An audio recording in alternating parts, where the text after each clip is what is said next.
আমার সেই নানি আব্বার খালা আব্বার কাছে এসে বলতেছে, খোকা ছেলে যে বিয়ে দিছি বৌমা তো মনের মতো হয় নাই। কয় কেন? কয় না মনে করিলাম যা তা না। তো তাইলে এখন কি করবা? কয় না এই বউ রাখা হবে না। তো বউ যদি না রাখা হয় তাহলে তার কাবিনের টাকা দিয়ে আস্তে করে মিল মীমাংসা করে ছাড়াছাড়ি করে ফেলো, এটাতে তো সমস্যা নেই, যেহেতু পন্থা আছে। কয় তাইলে তোর কাছে আইছি কিসের জন্য? কয় আমার কাছে কিছু। কয় তুই না হুজুর হয়েছিস এখন? হুজুর তো হয়েছি। তাই হুজুর হয়েছি তো কি হয়েছে? কয় শোন, তুই এমন একটা তাবিজ দিবি যে আমরা বউ রাখতে চাবো কিন্তু বউ থাকতে চাবো না। একটা তাবিজ এমন দিবি যে তাবিজে আমরা বউকে রাখতে চাইবো কিন্তু বউ থাকতে চাবো না। তার মানে হলে বউটা রাখবেই না। এখন রাখবে না বলে তাবিজ দরকার, কবিরাজ দরকার, যাই করা, রাখবে না যখন, তখন আর এটা স্বাভাবিক করা সম্ভব না। তো আমাদের দুনিয়া তো ছাড়তেই হবে, যেহেতু কবরে যাওয়াই লাগবে। কথা আর দেখা হবে দেখা হবে না, সবাইকে গুরুত্ব দিতে শিখতে হবে। আমরা জানি না কখন চলে যাব। ওরে মরলে মানুষ দাম বাড়ে তার, মরলে মানুষ দাম বাড়ে তার, বাঁচতে অবহেলা। দুনিয়ারে রং বাজারে এটা কেমন খেলা দয়াল, দুনিয়ারে রং বাজারে এটা কেমন খেলা, দুনিয়ারে রং বাজারে এটা কেমন খেলা দয়াল, দুনিয়ারে রং বাজারে এটা কেমন খেলা। বাঁচতে মানুষ কেউ বলে না লোকটা বড় ভালো, মরলে বলে তার মরাতে বড় ক্ষতি হলো দয়াল, বড় ক্ষতি হলো। বাঁচতে মানুষ কেউ বলে না লোকটা বড় ভালো, মরলে বলে তার মরাতে বড় ক্ষতি হলো দয়াল, বড় ক্ষতি হলো। ওরে দেখতে আসে স্বজন সুজন, ওরে দেখতে আসে স্বজন সুজন, ডোবে যখন বেলা। দুনিয়ার রং বাজারে এটা কেমন খেলা দয়াল, দুনিয়ার রং বাজারে এটা কেমন খেলা।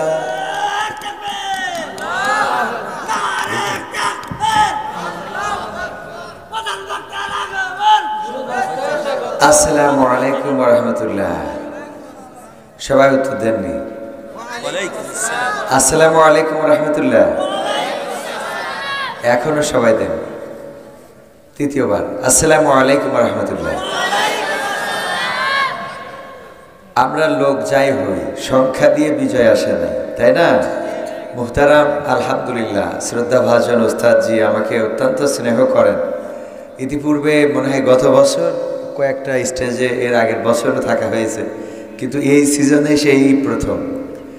আপনাদের যে রাস্তা, এই রাস্তা দিয়ে যে আপনারা এসেছেন বা অন্য শ্রোতারা আসবে, এত রিস্ক কেউ নেবে না, কারণ ওর কাঠি মাজার কাঠি দুইটাই খুলে দেবে।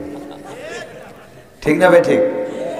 আমাদের তো গাড়ি নিয়ে আসতে যে আপনিও এসেছেন, খেয়াল করেছেন, পাবনা থেকে ঢুকেই রাস্তা খারাপ শুরু, মাঝখানে মনে হয় অল্প একটু ইয়ে আছে। তো এত মানে আমার কথা হলো যে আমলি ক্ষমতায় আসলে ইনশাআল্লাহ ইনশাআল্লাহ আল্লাহ ভালো করে দিন, বলেন আমিন। ইন্নাল হামদালিল্লাহি নাহমাদুহু ওয়া নাস্তাঈনুহু ওয়া নাস্তাগফিরুহু ওয়া নু'মিনু বিহি ওয়া নাতাওয়াক্কালু আলাইহি ওয়া নাউযু বিল্লাহি মিন শুরুরি আনফুসিনা ওয়া মিন সাইয়্যাতি আমালিনা। من يهده الله فلا مضل له ومن يضلله فلا هادي له ونشهد أن لا إله إلا الله ونشهد أن سيدنا محمدا عبده ورسوله الذي أرسله بالحق بشيرا ونذيرا وداعيا إلى الله بإذنه وسراجا منيرا. فقد قال الله تعالى في كلامه المجيد والفرقانه الحميد. সবাই পড়েন আউযু বিল্লাহি মিনাশ শাইতানির রাজিম. বিসমিল্লাহির রাহমানির রাহিম. কাইফা تكفرون بالله وكنتم أمواتا فأحياكم ثم يميتكم ثم يحييكم ثم إليه ترجعون. وقال الله تعالى في شأن حبيبه إن الله وملائكته يصلون على النبي يا أيها الذين آمنوا صلوا عليه وسلموا تسليما. اللهم سيدنا مولانا محمد وعلى آل سيدنا এসো হে রাসূল আবার ফিরে আমাদের মাঝে নতুন করে খুতবা দিতে কাবার মিনার পরে। আল্লাহুম্মা সাল্লি আলা সাইয়্যিদিনা মাওলানা মুহাম্মদ।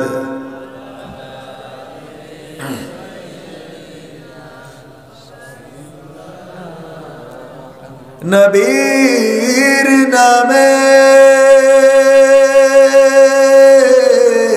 দুরূদ শরীফ পড়িবে যে তার জন্য যে হারাম হবে জাহান্নামের আগুন। আল্লাহুম্মা সাল্লি আলা সাইয়্যিদিনা মাওলানা মুহাম্মদ ওয়া আলা আলি সাইয়্যিদিনা। লা ইলাহা ইল্লাল্লাহ লা ইলাহা ইল্লাল্লাহ লা ইলাহা ইল্লাল্লাহ লা ইলাহা ইল্লাল্লাহ মুহাম্মাদুর রাসূলুল্লাহ। সুবহানাল্লাহ ওয়ালহামদুলিল্লাহ লা ইলাহা সুবহানাল্লাহ ওয়ালহামদুলিল্লাহ লা ইলাহা ইল্লাল্লাহ সুবহানাল্লাহ ওয়ালহামদুলিল্লাহ লা ইলাহা ইল্লাল্লাহ মুহাম্মাদুর রাসূলুল্লাহ সাল্লাল্লাহু। রূপের বড়াই করিস না রে, রূপ চিরদিন থাকে না। রূপের বড়াই করিস না রে, রূপ চিরদিন থাকে না। নিজের মুখটা দেখা একদিন হইবে তোমার যন্ত্রণা। নিজের মুখটা দেখা একদিন হইবে রে তোর যন্ত্রণা। রূপের বড়াই কইরো না ভাই, রূপ চিরদিন থাকে না। চেহারার বড়াই কইরো না বোন, রূপ চিরদিন থাকে না। নিজের মুখটা দেখা একদিন হইবে তোমার যন্ত্রণা। নিজের মুখটা দেখা একদিন হইবে রে তোর যন্ত্রণা। সময় হইল বড় শিক্ষক, সব দিবে শিখাইয়া। সুখের জীবন থাকবে না রে, দেখবে না কেউ চাইয়া। সময় হইল বড় শিক্ষক, সব দিবে শিখাইয়া। সুখের জীবন থাকবে না রে, দেখবে না কেউ চাইয়া। মরার আগে মরবি রে তুই, জ্বালা সইতে পারবি না। মরার আগে মরবি রে তুই, জ্বালা সইতে পারবি না। নিজের মুখটা দেখা একদিন হইবে তোমার যন্ত্রণা। নিজের মুখটা দেখা একদিন হইবে রে তোর যন্ত্রণা। কিসের এত বড়াই তোমার মাটির দেহ লইয়া। ময়রা দেখো পোকামাকড় শেষ করবে সব খাইয়া। কিসের এত বড়াই তোমার মাটির দেহ লইয়া। ময়রা দেখো পোকামাকড় শেষ করবে সব খাইয়া। এই দুনিয়া ছাড়তে হবে, অহংকার আর কইরো না। এই দুনিয়া ছাড়তে হবে, অহংকার আর কইরো না। নিজের মুখটা দেখা একদিন হইবে তোমার যন্ত্রণা। নিজের মুখটা দেখা একদিন হইবে রে তোর যন্ত্রণা। ক্ষমতার বড়াই কইরো না ভাই, সে আর চিরদিন থাকে না।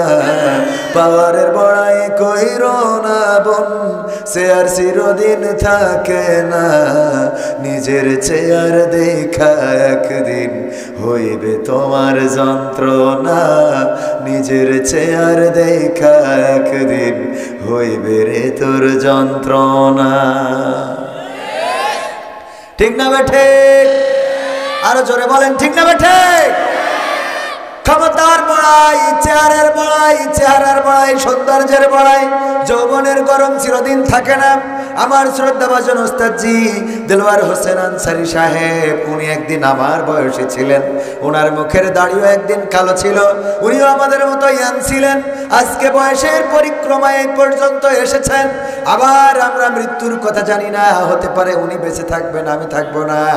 আবার এমন হতে পারে আমি থাকবো, উনি থাকবেন না। দুনিয়াকে কবে ছেড়ে চলে যাবে জানি না, তবে এতটুকু বলতে পারি, এই দুনিয়ায় আমরা কেউ চিরদিন থাকবো না। ঠিক না বেঠে? সুতরাং যেহেতু চলে যাওয়াই লাগবে, অনেক সময় দেখা যায় স্ত্রীর সাথে গোলমাল বেঁধে যায়, ঝগড়া বেঁধেছে। সকালবেলা খুব গোলমাল, স্ত্রীর সাথে আর কথা বলবো না, মিজাজ খারাপ করে পাবনায় চলে গেলেন। চিন্তা হলো সন্ধ্যাবেলা তো বাড়ি ফিরতে হবে, এর মধ্যে আস্তে করে মনটা নরম করে ফোন কল স্ত্রীর কাছে ধরায় না, ধরায় না। ফোন কল দেয়, কল ধরায়, কেমন আছো, দুপুরে কি খাওয়া দাওয়া হয়েছে, রান্না করেছো নাকি। আবার স্ত্রীও চিন্তা করে আমার তো ছেড়ে যাওয়ার জায়গা নাই, যেহেতু স্বামী আবার বাড়িতে ফিরবে, সুতরাং কোথায় গেল রাগ করে দেখি একটা ফোন দিই। এরকম দেয় না, দেয় না? কেউ না কেউ সফট মাইন্ডে চলে আসে, হয় স্ত্রী আপনাকে ফোন দেয়, না হয় আপনি স্ত্রীকে ফোন দেন। কেউ না কেউ একটু নর্মাল হয়ে সম্পর্কটা স্বাভাবিক করে। চিন্তা থাকে এই যে আজ হোক কাল হোক, যত রাগারাগি করি, জিদাজিদি করি, স্ত্রী চিন্তা করে এই স্বামীর বাইরে তো যাওয়ার কোনো সুযোগ নাই। আবার স্বামীও চিন্তা করে আমার স্ত্রীর বাইরে থাকবোটা কোথায় এই শীতের রাত। ঠিক না বে ঠিক? এই শীতের রাতে কোথায় যাব? সুতরাং কি করি, আস্তে করে সম্পর্কটা কি করে ফেলি, গোলমালটারে আমরা হালকা করে ফেলি। এক সময় দেখা যাচ্ছে যে কথা বলতেছে না স্ত্রী, বলেন হ্যাঁ কথা বলবা কেন, তোমার তো এখন পাওয়ার কত, মানে একটা কিছু না কিছু বলে শুরু করে, তোমার এত পাওয়ার, তোমার চেহারা একটু সুন্দর বেশি তো এই জন্য আমার দাম দিতে চাও না। মানে আসলে কি এটা ওই কথা, মূলত তারে একটু অভিমান ভাঙানো, যে আমরা স্বাভাবিক হয়ে যায়। কি হয়ে যায়? স্বাভাবিক হয়ে যায়। যেহেতু ওই স্ত্রীর সাথে সংসার করতে, যদি কেউ এরকম হয় ডিসিশন নেয় যে না এর সাথে আর সংসার করবই না, এর সাথে আর আমি থাকবই না, তাইলে আপনি যত কিছুই করেন ওই সম্পর্ক স্বাভাবিক হবে। আপনি এক পাশ দিয়ে টিকাইতে চাইলে তো টিকবে না। টিকবে? আমার আব্বা বলতেন, আব্বার একটা খালা ছিল, নাম ছিল ঘিন্না। তো এই খালা ছেলে বিয়ে দিয়েছে, এখন পুত্রবধূ ভালো হয় না, পুত্রবধূ পছন্দ না, তেমন মনোপুত হয় না।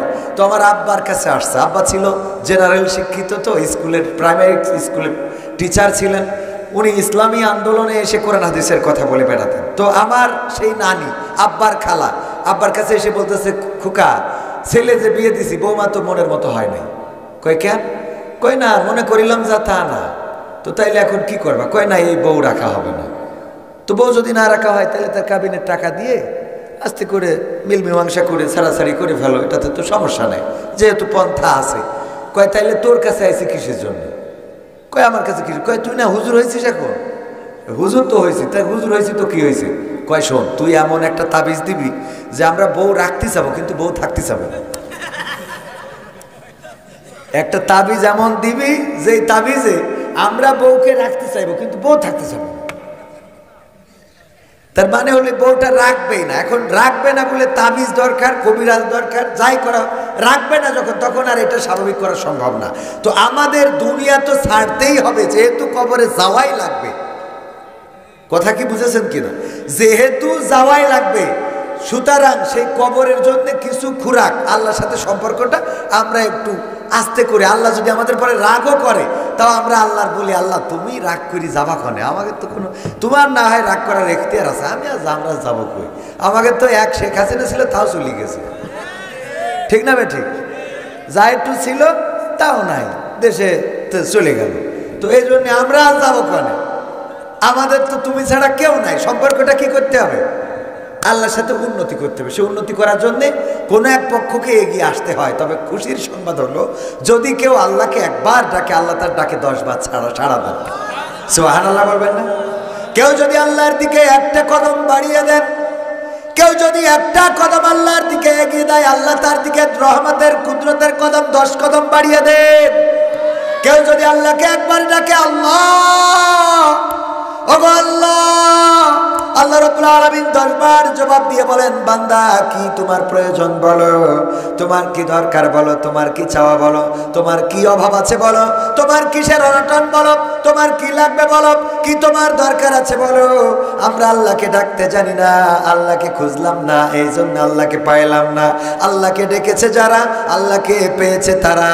আল্লাহকে খোঁজেনি যারা, আল্লাহকে বোঝেনি তারা। ঠিক না বেঠে? সুতরাং আমি যেটা বলতে চেয়েছি সেটা হলো, স্ত্রীর সাথে যদি সংসার করতে হয় তাহলে সম্পর্ক স্বাভাবিক করার জন্য গোলমাল বাঁধলেও আমরা কেউ না কেউ ঠিক করে নিই। আবার নারীরাও যদি সম্পর্ক স্বাভাবিক করতে চায়, টিকে যেহেতু থাকতে হবে, সুতরাং কেউ না কেউ আমরা এই সম্পর্কটাকে স্বাভাবিক করে নিই। আজকের এই রাতটা হয়ে যাক আল্লাহর সাথে সম্পর্ক স্বাভাবিক করার। রাজি আছেন? রাজি কারা কারা দেখতে চায়?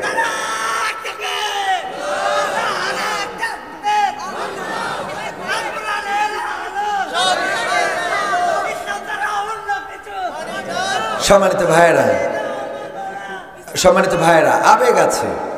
আমরা এই মানুষগুলো, আমি প্রায় জায়গায় দেখি, অনেক জায়গায় প্রতিবন্ধীরা এসে বসে থাকে, আগে থেকে অনেক প্রতিবন্ধী এসে বসে থাকে। অবহেলা করা যাবে না। আল্লাহ চাইলে আমাকে আপনাকে এরকম বানাতে পারতেন, ঠিক কিনা?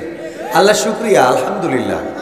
এবং এই মানুষগুলো দেখা যাবে যে, এই পাগল মানুষগুলো আল্লাহ জান্নাতের বাসিন্দা, আর বেশি চালাক মানুষগুলো দেখা যাবে বিপদে পড়ে আছে। তো এই জন্যে যে মানুষটা তাকবীর দিচ্ছে, হয়তো কথা বলছে, আপনাদের মনে হচ্ছে এই মানুষটাকে আল্লাহ এভাবেই সৃষ্টি করেছেন, হতে পারে আল্লাহ তার জান্নাতের জন্য সৃষ্টি করেছেন। বলেন সুবহানাল্লাহ।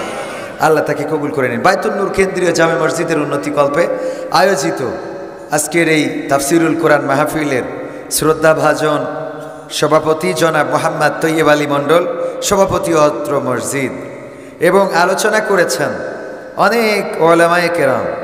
অতিথি হিসাবে এসেছিলেন বা আছেন আরও অনেকেই। বিশেষ করে আলোচনা করেছেন মেহেদি হাসান রুমি এমএম সাহেব। আমার আগে আলোচনা করেছেন শ্রদ্ধাভাজন ওস্তাদ পিতৃতুল্য, যাদের দোয়া নিয়ে এই পথ চলা শুরু করেছি, চলছি এবং আগামীতে চলতে চাই। ওনাদের দোয়া যদি আমাদের মাথার উপর থেকে চলে যায় তাহলে আমরা পথ হারিয়ে ফেলব। আমার শ্রদ্ধাভাজন ওস্তাদজি আলহাজ হযরত মাওলানা দেলাওয়ার হোসেন আনসারী সাহেব, যিনি আল্লামা দেলাওয়ার হোসাইন সাইদির সাথে ওয়াজ করা মানুষ। এ মানুষটা কোরআনের এই পাখির সাথে ওয়াজ করেছেন, আলোচনা করেছেন। সে মানুষটা আমার পাশে বসা, মুদাররিস, ভাওডাঙ্গা দাখিল মাদ্রাসা, পাবনা। এছাড়া আরও অন্যান্য ওলামায়ে কেরাম এখানে কথা বলেছেন মাওলানা আব্দুল সালাম সাহেব, ওনার কথা বলেছি মনে হয়। তো মহিলা বৈঠকেও মনে হয় আলোচনা করেছিলেন আজকে, আলহামদুলিল্লাহ। মা বোনদের মধ্যেও কথা বলেছেন আমাদের শ্রদ্ধাভাজন ওস্তাদজি। তো আজকের এই মাহফিলে আরো গণ্যমান্য ব্যক্তিবর্গ আছেন, ঢাকা থেকে এসেছেন আমাদের শ্রদ্ধাভাজনেরা, মসজিদের সেক্রেটারির সুযোগ্য সন্তান, তিনিও শিক্ষা অনুরাগী। আমার সামনে ভবিষ্ঠ দিনদার ইমানদার মুসলমান ভাই বাবাজিরা এমন অনেকেই রয়েছেন যাদের পায়ের জুতা দুইখানা আমি সোজা করতাম। অনেক উস্তাদ রয়েছেন যাদের সামনে আমি বেয়াদবের মতো কথা বলছি, আল্লাহ যেন আমাকে ক্ষমা করেন। আমি মাঝে মাঝে নিজের অপরাধী মনে করি তখন যখন কোনো মাহফিলে কোনো হাফেজকে পাগড়ি পরাতে হয়, কোন হাফেজকে পাগড়ি পরাতে হয়, মাহফিলের বক্তা হিসাবে হাফেজকে পাগড়ি পরায়, অথচ আমি কোরআনের হাফেজ হইতে পারি না। একবার কাশীপুরে, খুলনা কাশীপুর এক মাদ্রাসায় গেলাম, অন্ধ হাফেজিয়া মাদ্রাসা। কি মাদ্রাসা? অন্ধ হাফেজিয়া মাদ্রাসা। সেখানেও 3 জন না 4 জন অন্ধ, তারা পাগড়ি নিল। আমি কইলাম অন্ধ ওরা না, অন্ধ আমরা। এই অন্ধরাও কোরআন মুখস্থ করেছে, আর আমরা চোখ আলা হয়ে সূরা ফাতিহা ধরলে আলাম তারা পড়ি, আলাম তারা ধরলে কুলু সূরা পড়ি। আছে না নাই? কালেমা তাইয়্যিবা ধরলে বলে লা ইলাহা ইল্লা আনতা সুবহানাকা ইন্নী কুনতু মিনাজ জালিমিন। অসংখ্য রয়েছে। পাবনায় আমি একবার ধরে থাকবো, আমার এই অনুষ্ঠানটা অনেকের চোখে পড়তে পারে। আমি পাবনায় একবার চিন্তা আছে, গোল চত্বরে একবার করব, দেখি। পাবনার মানুষ, পাবনায় এখনো করা হয় নাই। রাজশাহী, নাটোর, যশোর, কুমিল্লা, নোয়াখালী অনেক জেলাতে করেছি, পাবনা এখনো বাকি আছে। পাবনা একটু প্রশ্ন করে দেখবো পাবনাবাসী কতটুকু নামাজের প্রতি সচেতন, উজুর ফরজ কয়টা, নামাজের আরকান আহকাম কয়টা, ভিতরে কয়টা, বাহিরে কয়টা, তায়াম্মুম কয়টা, তায়াম্মুমের ফরজ কয়টা, কেন তায়াম্মুম করতে হয়, এগুলো মুসলমান হিসাবে জানার দরকার আছে না নাই?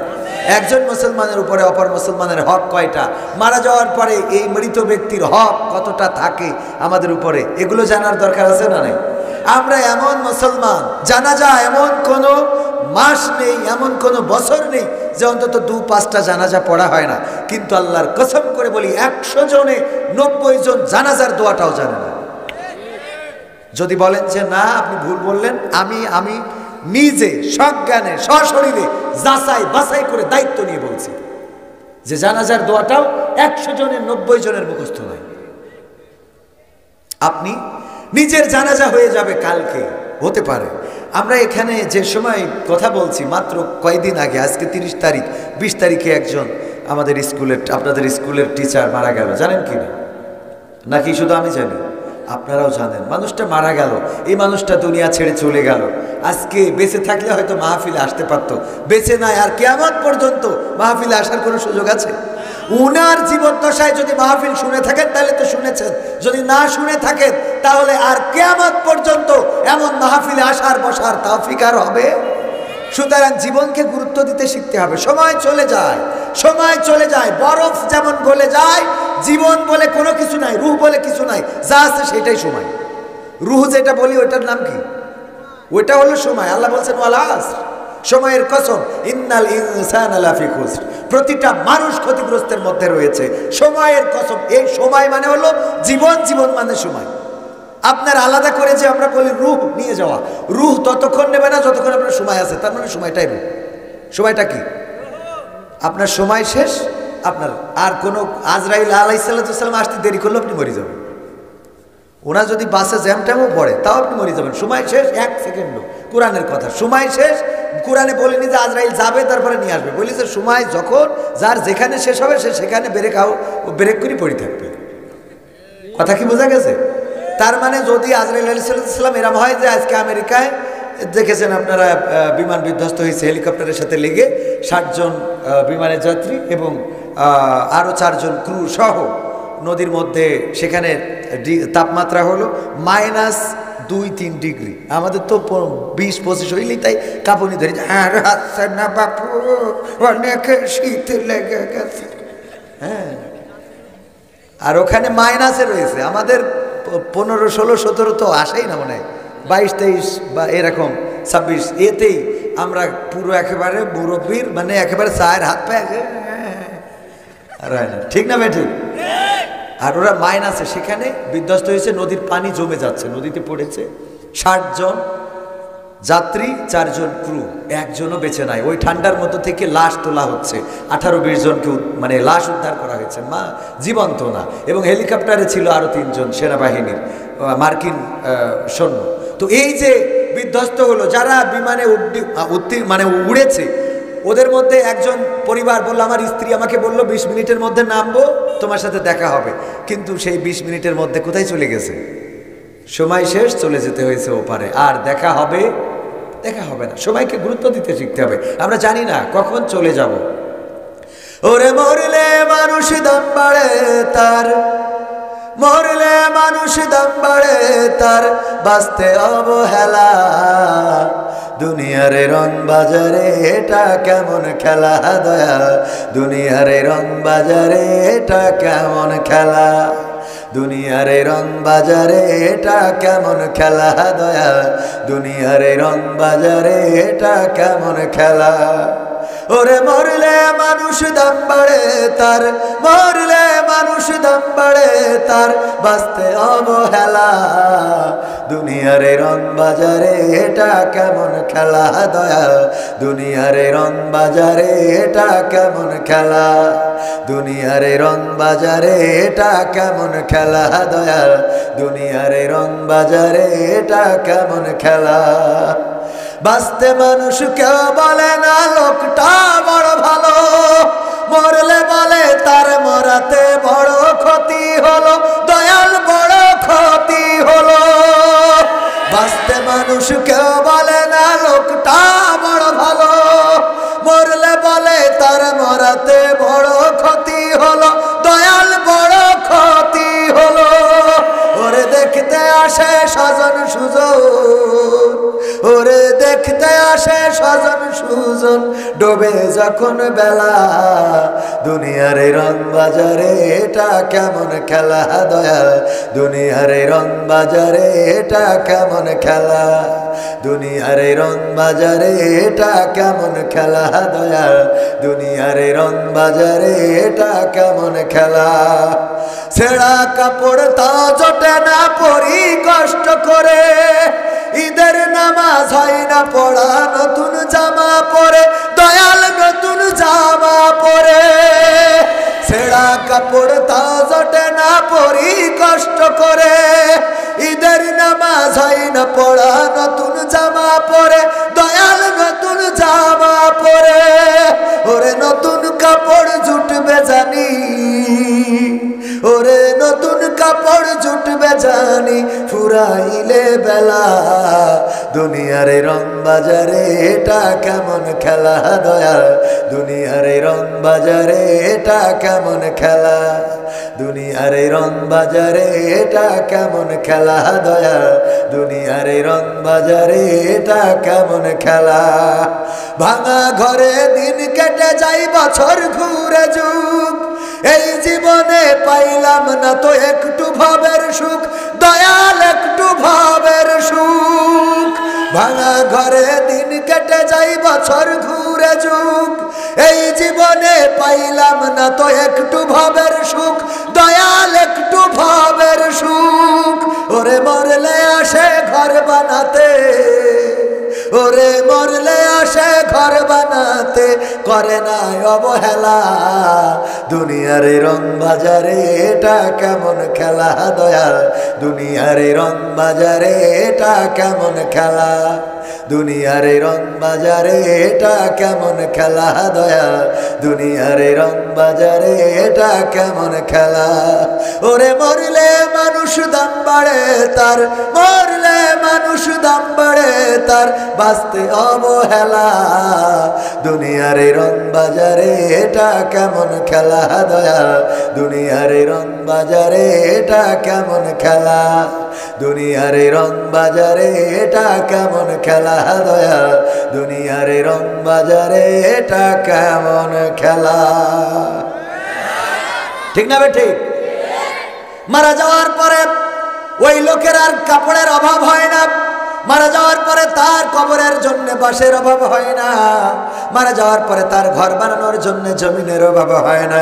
কিন্তু যতদিন বেঁচে ছিল এই লোকটার অভাব ছিল, অনটন ছিল, দুঃখ ছিল, দুর্দশা ছিল। কত মানুষের কাছে গেল, বাবা একটা জামা কি কিনে দেওয়া যায়, একটা জুব্বা কি বানিয়ে দেওয়া যায়, একটা পাঞ্জাবি, একটা শীতের কম্বল অথবা একটা কোট, একটা জাম্পার কিনে কি দেওয়া যায়? এত সোজা দিতে চাই কেউ?